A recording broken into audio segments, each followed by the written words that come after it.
So a year or so ago, I asked people if they had a topic they wanted me to preach on to suggest it, and a few people suggested grief. It's a mighty big topic, and I've spent a year thinking about it. So let me just pray, shall we? Lord God, we thank you for your love for us. Just pray, Lord, this is a difficult topic. We just pray there might be something in this for each one of us. Pray that our ears are open, your Holy Spirit might speak to us. Pray this, Lord, in your name and for your glory. Amen. So it was about a year. I'd only been up here as a minister for about a year. So this is perhaps 1992 or 3. And a lady was coming to our church, began to come to our church. She'd be in her mid-80s. Her name was Isabel. And so I went around to visit her. And so as soon as I got there, pretty well, a cup of tea, whatever, she made terrific gingerbread. But she wanted to tell me about her life. And there was just one event in her life that really, that defined a lot of what her life had been about.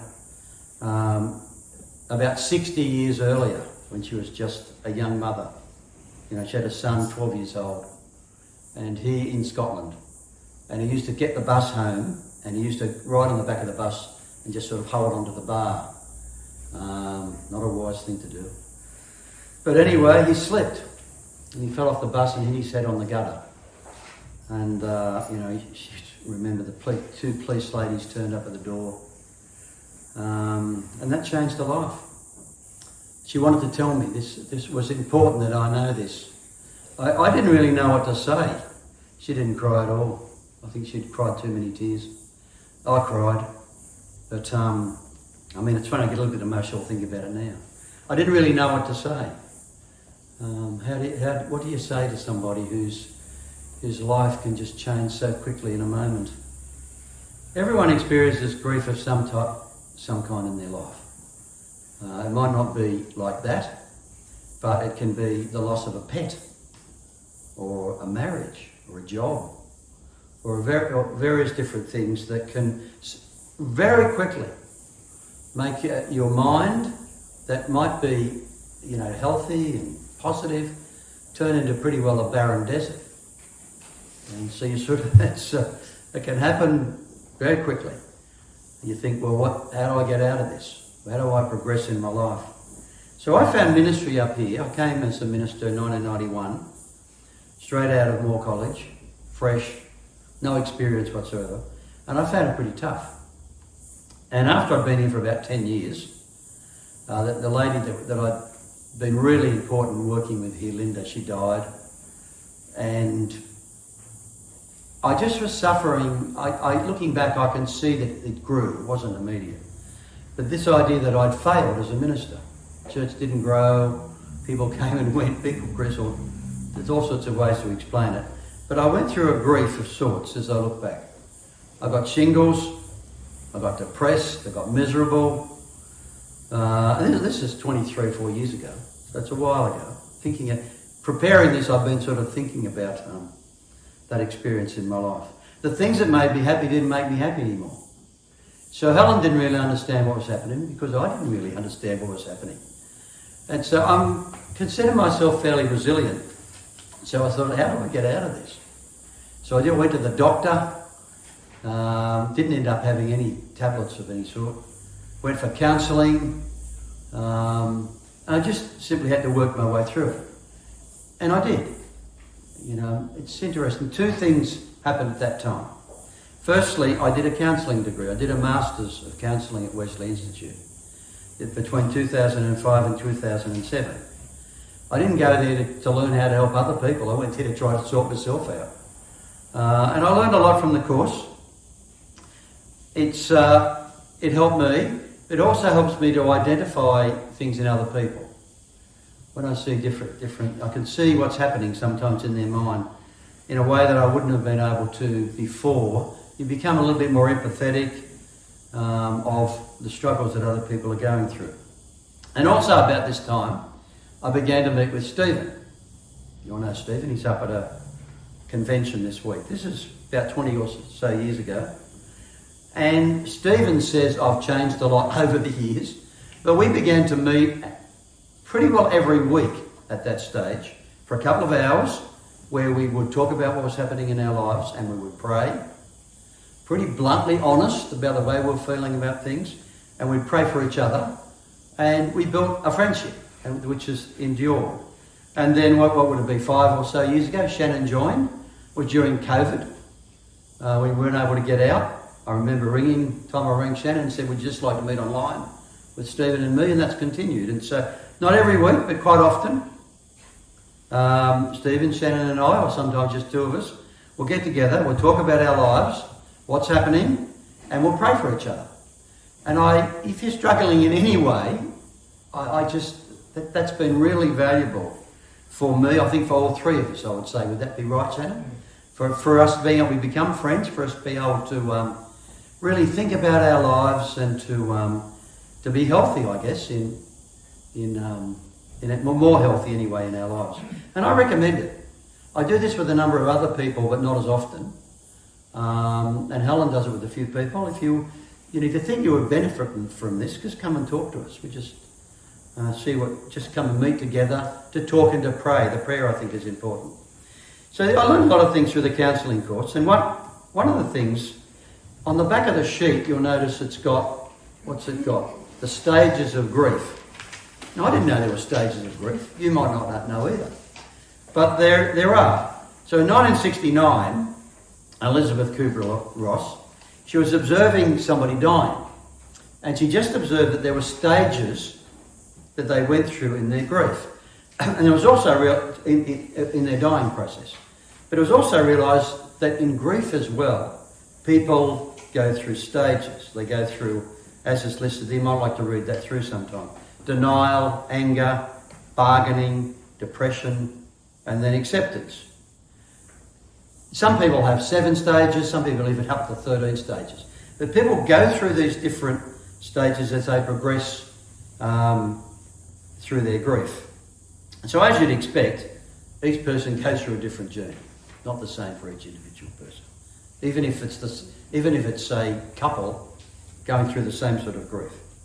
Some people get stuck, some people revert to a previous stage, and there's complex grief, which is all over the place. And some people never come out the other side, although most people do. And even understanding that there's stages, I've talked to people about this, even people realising that it's actually stages that you go through, that sometimes can help them quite a bit to think about, well, where am I at? What's happening? You know, what can I expect to unfold as I try to sort this through? So before Elizabeth Kubler-Ross, there was C.S. Lewis. So as I prepared this message, I read over a book that C.S. Lewis wrote that I found really helpful. So I don't know if you know who C.S. Lewis is. He's one of the great Christian thinkers of the 20th century, 100 years or so ago. And he had a terrific mind. Do you know something about his life? Because he had a tragic sort of life. His mother died when he was 10. He was sent off to a boarding school where he was bullied. There he is on the pic. Bullied really terribly. The headmaster ended up in jail for the way he treated the kids. His father was very detached. He got wounded in World War I, and he just pleaded with his father to come and see him in the hospital, but his father didn't come. And so he became a Christian in 1931. He was 33 years of age. And then about 10 years later, he wrote a book. It's a book called The Problem of Pain. I've read it. It's an appeal to the mind. You know, it's a really good book, and it just addresses the question, why does God allow evil, including suffering and grief, if he's a loving God? Why does he actually allow these things to exist? So, but at the same time, interestingly, Lewis said, which I think is amazing considering what he'd been through, he said, but I've never really experienced the depth of what I'm writing about. I've never really experienced suffering myself. You'd think that he wouldn't say that after the sort of upbringing that he had. But then he did. So in 1956, that's 16 years later, he's 58 years of age, and he married an American lady called Joy. She was 17 years younger than him. And it was a marriage of convenience, just to allow her to stay in the UK, immigration sort of issue. But then he fell in love with her. And then she got cancer, and then she went into remission, and they had a couple of happy years together, and then she died in 1960. And C.S. Lewis fell into a hole of despair. And after her death, he thought it might help him if he actually wrote down what he was going through. So he wrote a journal. He had no intention of publishing this journal. And you can see through it, he goes through the stages that Kubler-Ross was to identify later, the different stages of grief. And it helped him so much that he thought he would have it published anonymously. So he had it published under a pseudonym. And interestingly, when it came to the bookstore, some of his friends saw the book and they thought, oh, this might help C.S. Lewis. So quite a few of his friends sent him a copy of the book that he'd written, not knowing that he'd actually written it. And I think the book actually comes up. A Grief Observed, he called it, and it's really worth reading. But it's very raw and honest, because he wasn't thinking that anybody else would actually see it. And it goes through his personal agony. He calls it the dark night of the soul. And he wrote about the difficulty of applying his beliefs to actual suffering. The experience of what happened in his life and fitting that together with what he actually believed about God. Now, he never doubted that God was there. He'd struggled with that 20 or 30 years earlier. He just didn't like God. And so, he asked the questions, is God really all that good? Couldn't he have prevented this from happening? And he said, I go to God in prayer. I'm desperate. I'm asking for some comfort. And what do I find? I just find the door bolted. God is just not there. It's silence. Where is God in my suffering? Doesn't he really care about me? And you see this, in fact, when we read in our little prayer time that Helen and I had this morning from King David. King David asked the same kind of questions. When I'm at my worst, God, where are you? Just don't seem to be anywhere. So he took some satisfaction.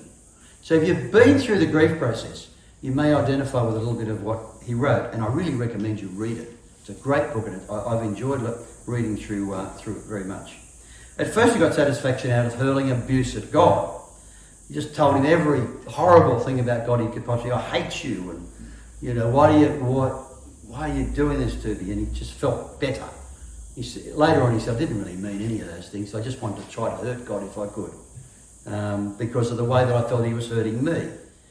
So he goes through each of the stages, and I can't really cover all of those. And it was about a year or so.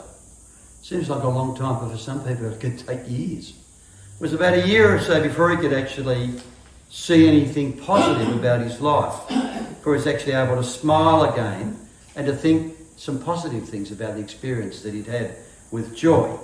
Although interestingly, he only lived for another 3 years, so you don't exactly know how long term he dealt with the grief of what he'd been through.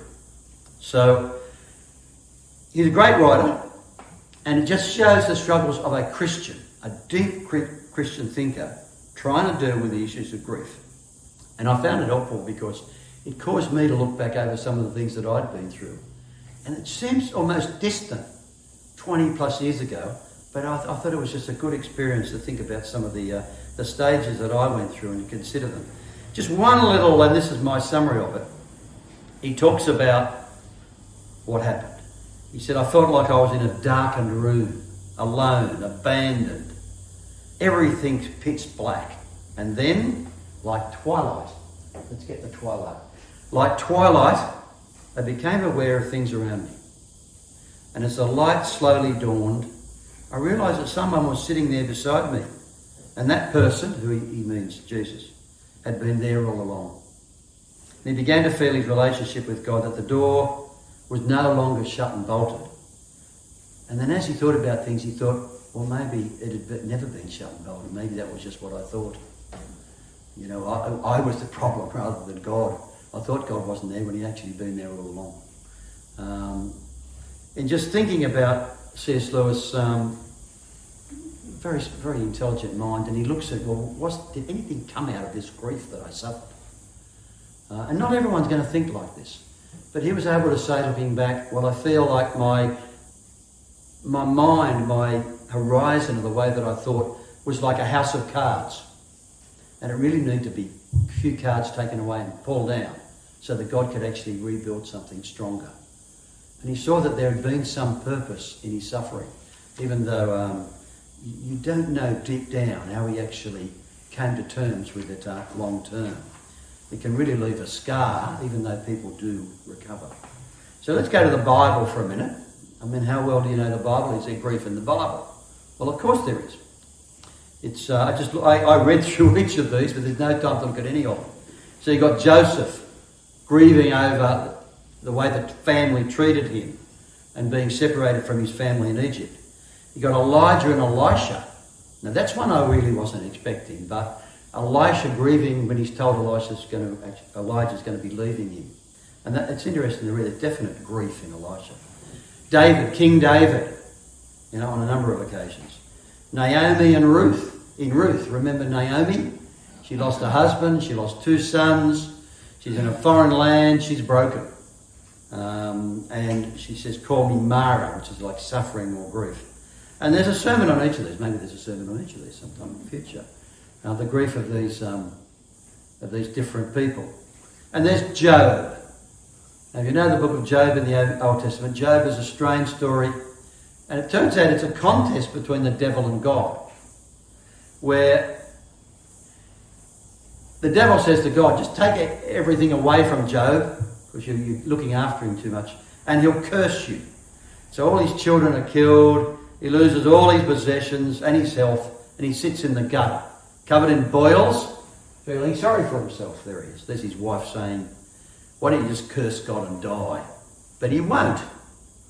He just holds on to God right through it all. In fact, in Job 13, though he slay me, yet will I trust him. He's not going to let go of God no matter what. And so in the end, Job says, well, God really knows what he's doing, despite all that he'd been through. I just didn't understand God enough or completely. And now I see a picture of God much clearly. That's after being through all the grief and suffering that he'd been through. So there is definitely a principle for you, if you're a Christian, particularly if you know God, that all sorts of things can happen in your life. But you see through the Bible that all these people never let go of God. Even though they might have been really angry with him, they never let go of God. They held on to God. And you see in most cases they came through it. And there's something that rebuilt from their lives as they emerged from their grief. It's in the New Testament. What about Jesus? There's a number of times where Jesus grieved. One of the interesting times is when Lazarus died. So Lazarus dies, and Jesus then waits 2 days before he goes to the tomb. And when he comes there, there's Mary and Martha, Lazarus' sisters, and they're in grief. And they're saying to Jesus, look, if only you'd been here, you could have stopped Lazarus from dying. They don't know what to say if you read that through. And then it says that Jesus wept. Now you need to have a good think about why Jesus wept. He's about to raise Lazarus from the dead. So he's not going to be weeping because Lazarus has died. He's never going to see him again. He's just going to go and say, Lazarus, come out. But he sees Mary and Martha weeping, and there's a feeling. And this is Jesus, and I've got a sermon on this, so I'm not going to say much more about it here. This is Jesus as both man and God, struggling with the problem of evil and sin and suffering and grief in the world. But you see that Jesus is familiar with suffering, familiar with grief. Now, you'd be not reading the Bible if you didn't know this. Isaiah 53, a prophecy to Jesus. He was despised and rejected of mankind, a man of suffering, and familiar with grief. So he knew what it was about. And you see Jesus in the Garden of Gethsemane before he's facing the cross. If you know, this is often preached on. You would know this story only too well. Where Jesus goes with a couple of his disciples and he kneels and he's just praying. And what's he praying? You know what he's praying. He's bargaining with his Father. It's part of the grief process. Father, if it be possible, let this cup, meaning the death that I'm about to face, let this cup pass from me. But not with my will, but yours be done. And if you read that, you know he's sweating like so much sweat, it's like great drops of blood. And it says some angels come to actually comfort him as he faces the prospect of the cross. So what was the problem with the cross? Was it the suffering, the nails? No. The problem with the cross with Jesus, that he was going to be separated from his Father. And this is really important to understand how much God loves us. because Jesus is willing to go through this grief, this separation from his Father, this suffering, because he loves you. It's because he's carrying your sin. And once you understand that, it just so much affects the way you think about God, in lots of ways about what life's all about. So on the cross, Jesus says, my God, why have you forsaken me? And that comes from Psalm 22. Maybe it's a little bit like C.S. Lewis thinks God had not forsaken Jesus. That's just what Jesus thought. You need to go through and think about all of this. But the problem of sin, bringing a barrier between the Father and Son, is important just to understand the cross. God really does love you. Loves you so much that Jesus came and prepared to suffer that grief for you. So we can't really understand the sort of grief that Jesus went through. But there's no doubt in my eyes anyway, and I think if you just read through this, that Jesus knew what grief was all about, and he's able to comfort you in your time, even though you might struggle with how can that be possible? Where is God in this? He does really understand. He does love you. So I just want to say a few more minutes. Got another page. We just talk about, because people have come to me and said different, ending the sermon on a different, talking about something different. People have died that they know, and they want to help them, or they themselves are suffering with grief. What do you do to actually try to progress through the grief? So when Job's friends, Job was in the gutter. There he is, there's his friends. 3 of his friends came to comfort him. And it says for the first 7 days, they said absolutely nothing. They just sat down there beside him. And it was only after that they began to tell him that he must have sinned, or he must have done something bad to deserve this. And they got totally off track. But their example of sitting with him is a very good example. It's something that is probably the best thing to do. When there's somebody who is suffering in any way, but from grief, don't say too much. Just go and be with them. Just listen a lot. Let them unload. Maybe they're going to unload on God. And just listen and be there. I'm not going to say literally put your arm around them, but there might be a place for that. But just sit them and listen and be with them. That really helps a lot. It's if you're not trained, then it's certainly, there's wisdom in thinking before you speak. I can remember when one of my best friends when I was younger was dying, and I went to see him. And I mean, I think I was wise enough. I just went up and just held his hand, put my hand on him. I virtually said nothing. What can you say? And then some of his friends, some other ministers came in to comfort him. And I'm reliving this. I just cringed with what they said. I'm not going to repeat what they said, but it just wasn't very wise in that situation. Just being with people is really important. You know, it's really important if you have someone who loves you. You do much better in everything in life if you know there's someone who loves you and you're loved. I have had people come when I was a minister, because they come, well, where else do they go? People have come and wanted to talk to me because they had nobody else to talk to. Nobody else that loved them. No, I didn't really love them either, but I was willing to sit with them, listen to them, and seek to comfort them the best that I could. It's the church can play a part in this. You know, you see somebody in need, you just go and be with them. That can really help them to get through on their journey as they progress through their grief. You might like to encourage people to journal like C.S. Lewis did. It's people can get trapped, and sometimes they've just got to work it through themselves, but sometimes you can help them. Negative thinking, thinking I'm never actually going to get out of this, self-pity. There'll be a place for this early on in the process, but sometimes people get stuck in this and they can't get out. And you can help. You can help them to, encourage them to set markers. How about you stop going to the grave every day? Just maybe go every third day. You know what? Why don't you just suggest things that might just encourage them to see a way forward? You've got to be pretty clever and patient and thoughtful on this, because you can really not help at all if you say the wrong thing. And you can pray with them or for them. It's particularly if they ask you to. So when I was a minister and I went there, and when I'm an elder, people expect you to do something Christian, to read the Bible or to pray. But you can do that. Just say, look, can I just read something from the Bible, or maybe I can pray for you. Early, when I was doing the counselling course, I considered becoming a professional counsellor. But that's really a full-time job. I realised I couldn't really be a minister and a counsellor, because there's quite a few things you have to do to be a professional counsellor.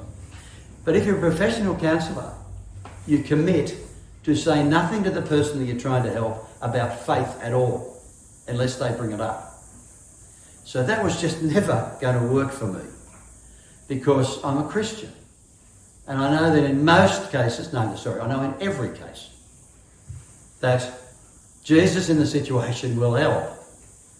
So it's the reading that we had earlier on, 1 Thessalonians 4, where Paul, considering, Jesus is going to return.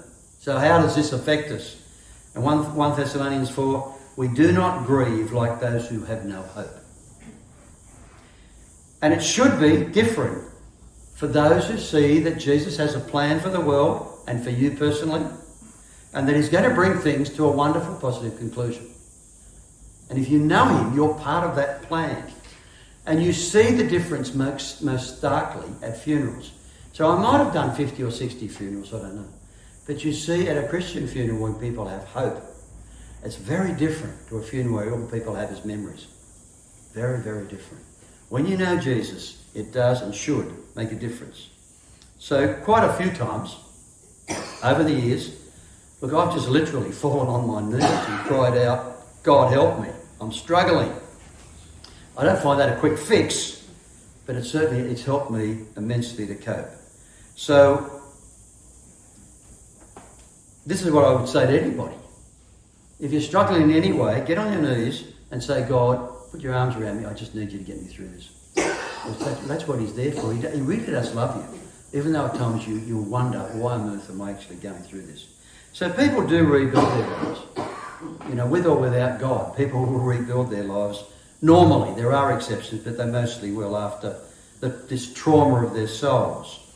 And afterwards, you may be able to empathise with other people more. In some ways, things might happen in your life that actually make you stronger than you were through the suffering that you've gone through. And it may make you more gentle and understanding in different situations. I think it did me. I think it did. But it will leave a scar. Grief leaves a scar. And the landscape of your mind, as you rebuild it, will be different. And you'll also know that you're vulnerable. And I'm just going to end with that.